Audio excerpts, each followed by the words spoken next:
ভাইরে, ব্রাজিল যে নিজেদের ঘরের মাঠে জার্মানির কাছে 7 গোল খাইছিল, এটা হয়তো জার্মানির মানুষরা নিজেরাই এখন ভুলে গেছে, মাগার আর্জেন্টিনা ফ্যানরা এখনো ভুলে নাই। আগামী 50 বছরের মধ্যেও এই ঘটনা ভুলার কোনো সম্ভাবনা আমি তো অন্তত দেখছি না। যতদিন না আর্জেন্টিনা অন্য কোনো দলের থেকে নিজেরা এমন 7 গোল খাইছে, ততদিন আর্জেন্টিনা ফ্যানরা এই কথা ভুলবে না এবং ব্রাজিল ফ্যানদেরও ভুলতে দেবে না। আসলে 2014 সালের সেই অভিশপ্ত ম্যাচের পর থেকেই ব্রাজিল ফ্যানদের জীবন পুরাই তেজপাতা হয়ে গেছে। ওরা কোথাও গিয়ে শান্তি পায় না, শান্তিতে দুটো কথাও বলতে পারে না। গর্তে লুকিয়ে বসে থাকলেও মানুষ ওদের গর্ত থেকে টেনে তুলে বের করে হাতে 7 আপ ধরিয়ে দেয়।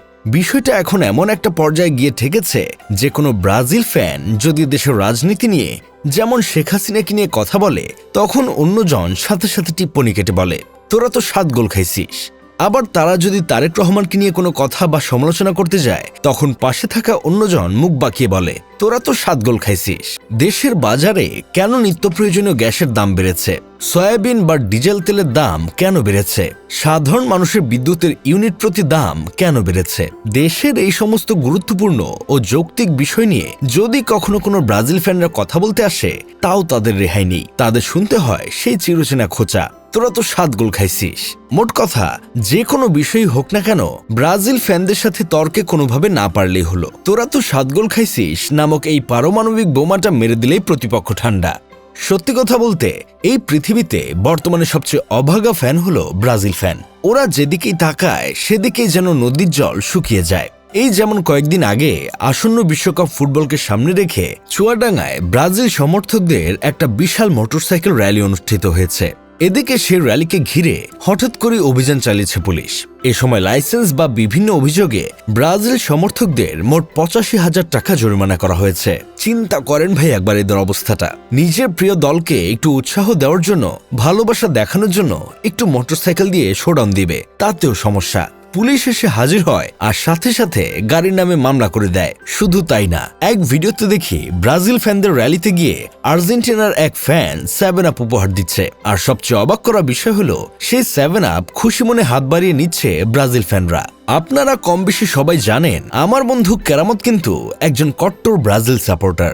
এই ভিডিওটা আমি যখন কেরামতকে দিলাম, তখন কেরামত পুরো ভিডিওটা দেখে চরম বিরক্ত হয়ে বলল, এরা আসলে ব্রাজিলের ফ্যান নামের কলঙ্ক। যে 7 আপ ব্রাজিলের জাতশত্রু, সেই 7 আপ ওরা এভাবে হাত বাড়িয়ে আনন্দের সাথে নিচ্ছে, এর চেয়ে লজ্জার আর কিছু হতে পারে না। এরা আসলে খাঁটি সমর্থক না, এরা হলো সিজনাল ফুটবল প্রেমী। আমি এই ঘটনার তীব্র নিন্দা ও প্রতিবাদ জানাচ্ছি। এর সাথে আমি আমাদের নেতা তারেক রহমানের কাছে আকুল আবেদন জানাচ্ছি, যেন অবিলম্বে বাংলাদেশ থেকে এই 7 আপ বয়কট করা হোক। আরে ভাই, ফ্যান হতে হবে এমন, পুলিশ ধরে নিয়ে গেলেও লজ্জায় নিজের মুখ ঢাকবে না, বরং বুক চিতিয়ে দলের জার্সির লোগো ঢাকবে।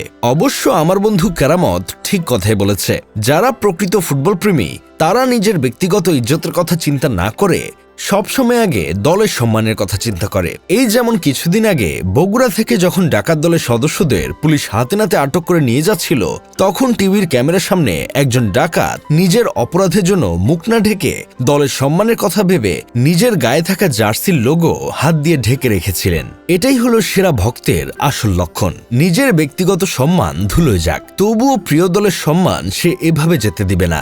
স্যালুট ভাই আপনাকে, আপনার এই অসামান্য ফুটবল প্রেমের জন্য আপনাকে স্যালুট। এই নেন ভাই, অনেক তো কষ্ট করলেন, এবার একটা 7 আপ খেয়ে নিজের মনে তৃষ্ণা মিটান।